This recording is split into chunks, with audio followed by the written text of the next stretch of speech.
It really is a privilege to share this story. I was suspicious, Nima, that you had been there and that you had originally approached me because of the TED Talk. Very humbled that the TED Talk regarding my daughter Bella's life was the #1 viewed TED Talk in the world in April of 2024 in YouTube. At the end of the day, it's my family's story. And even more so because of what you mentioned, I'll touch upon what yesterday was. Yesterday was the day that my daughter Bella spent more time in heaven than she did during her time here on earth. And so for those of you that are from outside of Miami, let me welcome you yet again. 20 plus years ago, I was in an interview with the person that eventually would become my boss at Hoffman LaRoche. And I became the division manager for all of the Southeast. And the person that was interviewing me found it very interesting that I was of Cuban descent, but that I was born in Toledo, Ohio. It just didn't compute. And he said to me, "You're from Miami?" And I said, "Yes." And he said, "You know, Miami's very convenient." I said, "How so?" And he says, "Because it's so close to the rest of the United States that you can drive there." And I said, "You know what? You're right. And I wouldn't have it any other way." My life may not be that much different than many of yours. I was born here. I was raised here. I'm the baby of my family. And so as the baby of my family, I've planned my life many, many years in advance. I knew for certain the year that I would get married, and I did. I knew for certain the year that I would have children, and I did. And I knew without equivocation that the woman that I would fall in love with and marry would be Cuban, Catholic, submissive, and a great cook. And that's the first time I learned that God has a sense of humor. Because the woman that I very much fell in love with, and I'm still very much in love with, was an American Jewish woman who is tough as nails, does not speak Spanish, and cannot make a bowl of cereal without instruction. And yet my wife, Shauna, has been an immense blessing in my life and in the life of many. And in 2002, precisely when I thought I had planned it, we were excited, as would be any family, to welcome our first child into the world. And in this case, it was particularly special because in our family, there had only been one girl and 6 boys after. And the one girl would have been my eldest sister. And she died at 2 days of age after being born in Cuba, and my sister's buried in Cuba. So ever since then, the last hope in our family was from the baby of the family. And especially for my mother, I was very excited that Raymond delivered. And we were excited that we were going to be having a little girl, and we named our little girl Bella. Bella's delivery was complicated. My wife was in labor for more than 13 hours, and subsequently she suffered low oxygen to her brain, which later would reveal itself in developmental delays throughout her life. But we were as excited as anyone could be. But Bella's early childhood was challenging. As she grew older, we noticed that she had a very significant difficulty in being able to speak and comprehend. We knew what it was like to go to birthday parties and be made fun of. We knew what it was like to be marginalized and bullied. We knew what it was like to be excluded from certain play dates because Bella couldn't comprehend and articulate in the way that other children would. In fact, we knew what it was like to go out to dinner and be approached by complete strangers because Bella would moan, perhaps inappropriately or unable to articulate, and have strangers come up to us and say, "Your daughter is disturbing our meal. You guys need to learn how to be better parents." And so it was a very difficult time for us. But despite the challenge, we felt well-equipped. And the reason why we felt well-equipped is because who better than us? At the time, I was an executive in the pharmaceutical industry. I had excellent health insurance.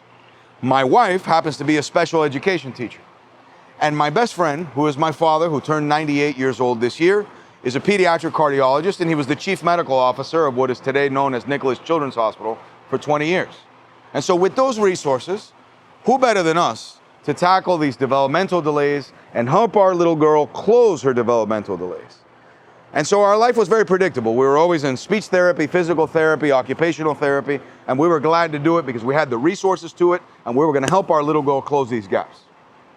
In 2007, I was traveling like I did very extensively throughout my career, throughout the pharmaceutical industry, now with Genentech, and I called home like I did first thing in the morning to see how the night had gone. And I sensed, as my wife picked up the phone that morning, a terror in her voice and a fear unlike at any other point. And she described to me that Bella was discomfort throughout the night, kept getting up to this little Cinderella princess table that we had in the kitchen. And as she got up throughout the night, she kept tripping and falling to the floor. And by morning, she was completely paralyzed from the waist down. And so, being an optimistic person, because I had always been very optimistic, I told Shauna, I said, honey, I'm sure this is nothing serious.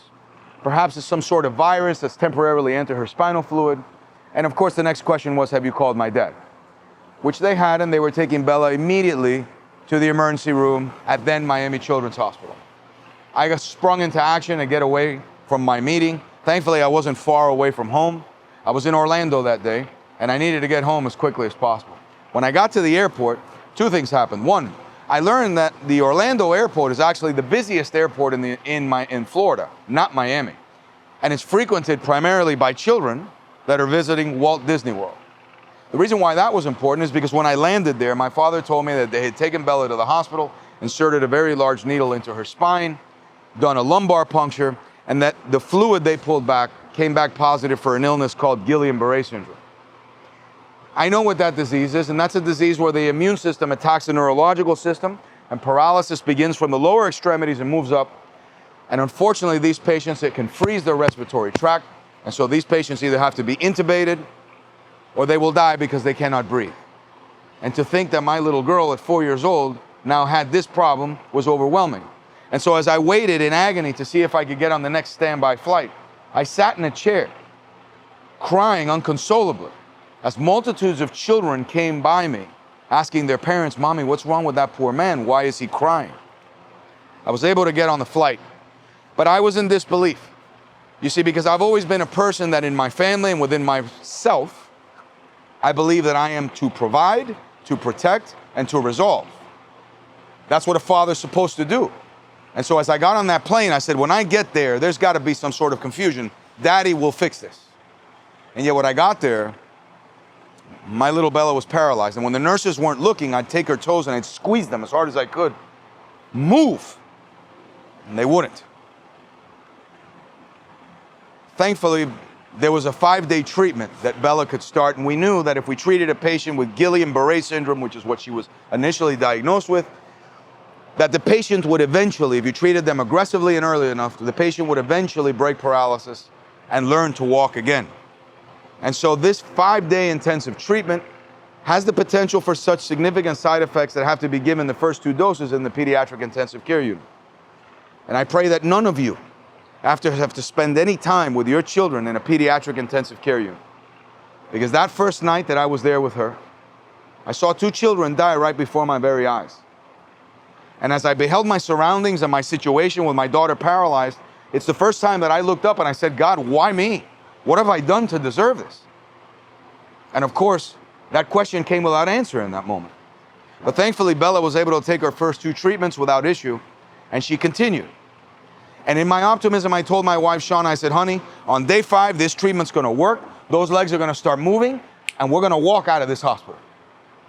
But on day 4, we realized that the paralysis wasn't getting any better. In fact, it was only getting worse. And up until this point, Bella had been in an electric hospital bed. So we thought that the paralysis had only reached from her waist down. Her neurologist thought it was a good idea to send us down to the physical therapy gym because eventually Bella would have to learn to walk again. And so it would be wise to go down and become accustomed with the environment that she would be working in and the folks that she would be working with. And the very moment we put her down on those thick blue mats in the physical therapy gym, everyone immediately realized that the paralysis had come significantly higher than anyone imagined. My little girl had no abdominal muscles whatsoever. She would fall flat on her face. She would pull herself with her little arms, all the while looking at me saying, Daddy, help. Daddy, help. And Daddy could do nothing. And so upon observing this, 2 things happened. One, I had to accept that on day 5, we were going to be going home in a wheelchair. And life was going to be exceptionally different. I had to call my neighbor, who was a very handy man, to start making ramps out of wood for my house. And before we left on day 5, they ordered 1 more MRI of her spine to make sure that nothing had been missed. And that night I slept at home with my younger daughter, Raina. My daughter, Shauna, my wife, Shauna, was in the hospital with Bella. And that morning when I arrived about 8:30, Bella was already unconscious, undergoing the MRI of her spine.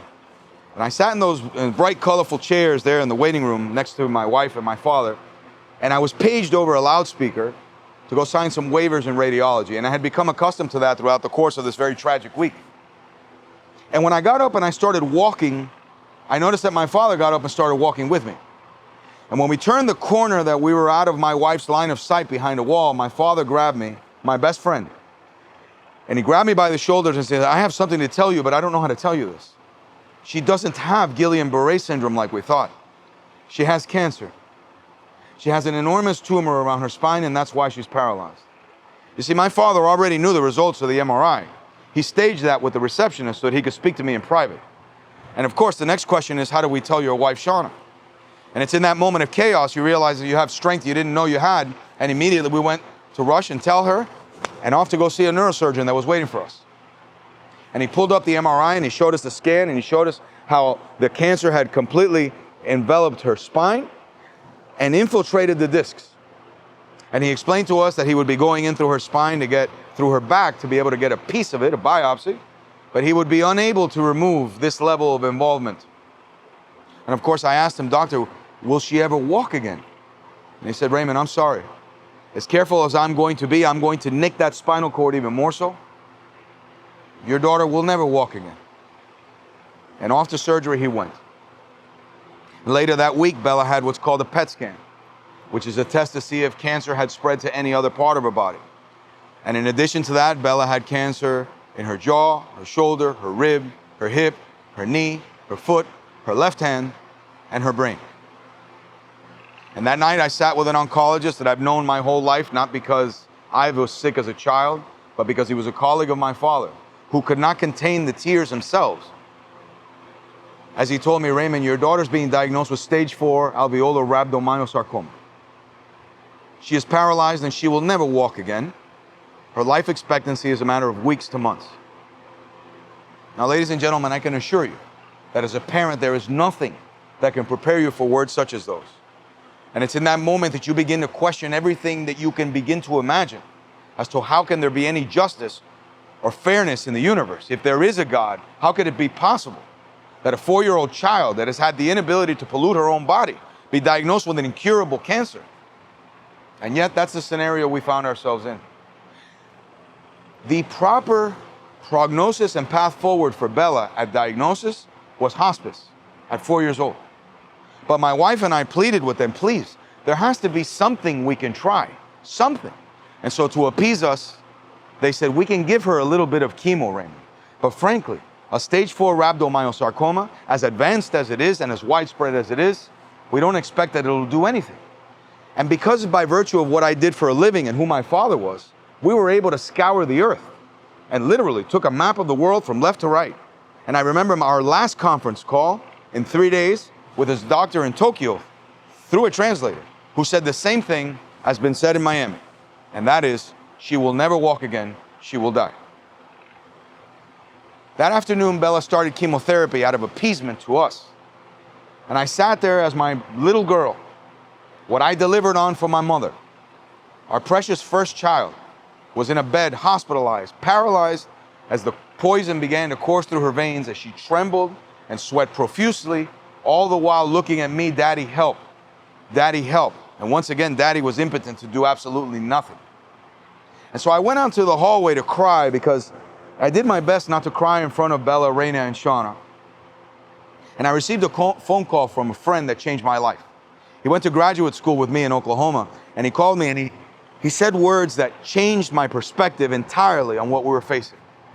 And from that moment forward, my wife and I were challenged to take action. No longer just be standby.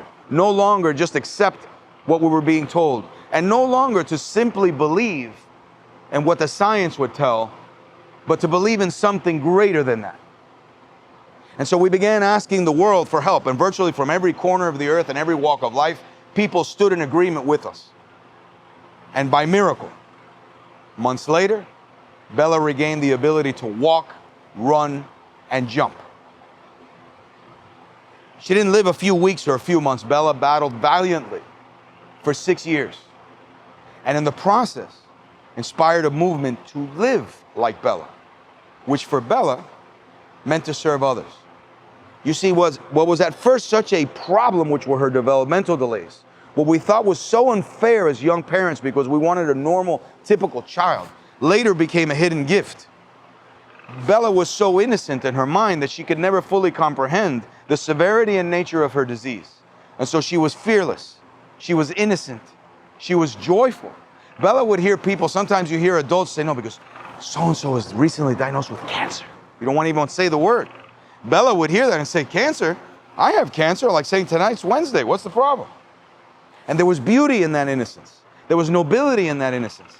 And she taught me that even in the moments of deepest, darkest grief, if I focused more on serving others, then that brought purpose, that brought strength, and that brought peace when there should have been none.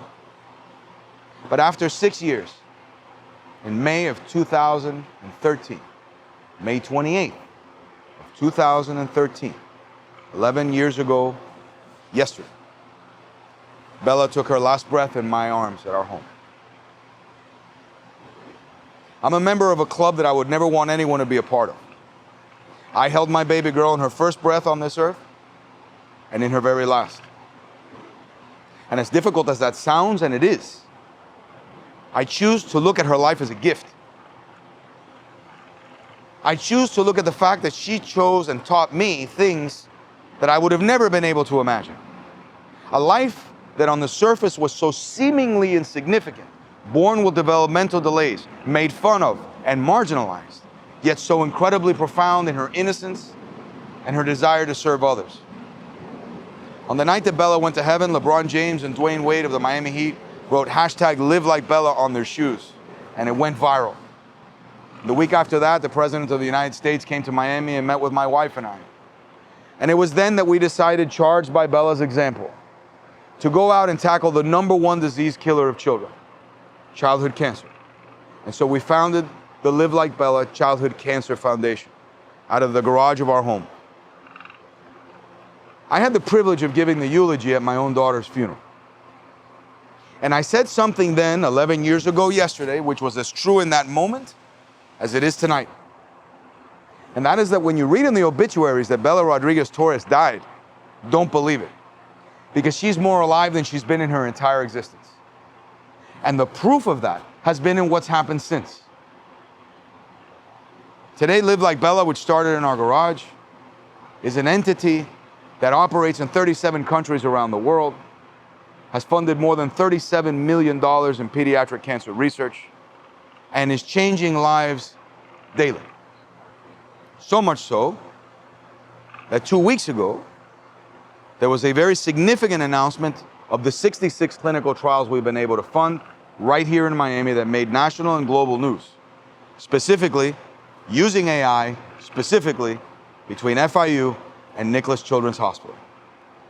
And this is what's really germane to this conversation tonight that I've been holding in because it's so incredibly exciting. You see, when a child is diagnosed with cancer in the United States, like Bella, #1, the majority of cases, more than 80% of them present stage 3 or stage 4. Now, there's a number of reasons for that, but one of them is a child doesn't tell you, I think I might have a cancer, I think I might have a tumor. In our case, people our age, we know we're susceptible to cancer. We've had people in our family that have been diagnosed with cancer, and we know that we are potentially susceptible to this. Had Bella not become paralyzed at 4 years old overnight, we would have had no inkling whatsoever that she had 9 tumors throughout her body. Most children present stage 3 or stage 4. So that leads to a problem in terms of drug development, in terms of funding, and a number of other issues. Why? Because children are at a physiological disadvantage to adults. They're growing. Their cells are rapidly dividing.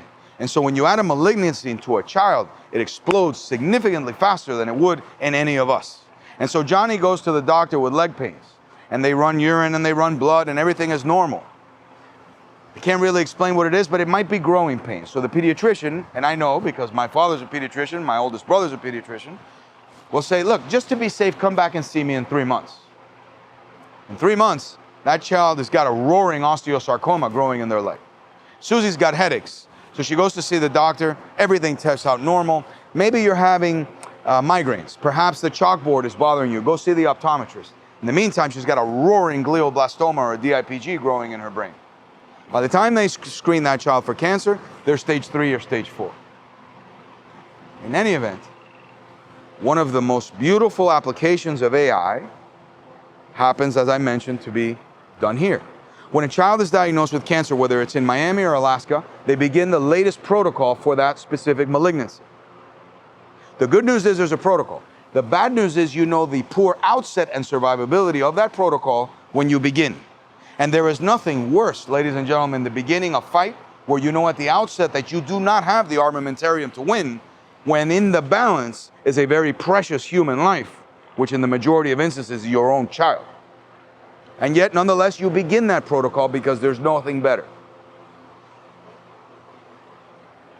What Nicholas and FIU specifically were able to develop was a type of technology where if a patient, a child, the first trial made the front cover of Nature in April.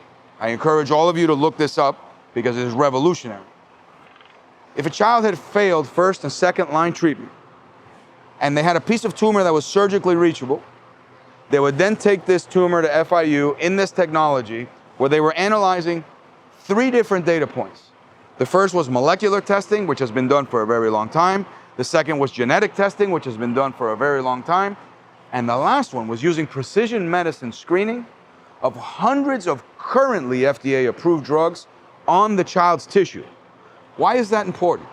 Because similarly to the discussion that we just left in there, if it's an investigational drug that's not been FDA approved, it might show a hit of effectiveness in the laboratory, but I cannot prescribe it for you, and no pharmacy can dispense it. In this instance, they used genetic testing, molecular testing, and threw on hundreds of only currently FDA-approved drugs in synergistic fashion, threw that all together. What deciphered the results? AI. And amazingly and incredibly, this trial showed an 83% disease-free survival in an N of 25 children at Nicholas Children's Hospital. This has not been seen ever. And believe me, I worked in pharma and developed drugs for 20 years, and I've been in this space funding pediatric cancer research for the last 16. Amazingly, children that had the same type of cancer never had the AI spit out the same treatment regimen.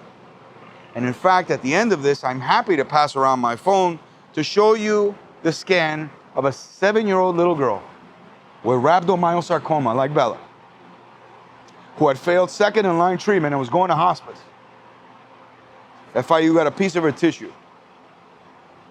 Her tumor responded to a combination of Aleve, an antihistamine, and a prostate cancer drug that would never be given to a child and let alone a female. That little girl has hair, is going to school, and is thriving. Now, whether that is curative over the long haul, well, only God knows that. That's what I call UI, ultimate intelligence.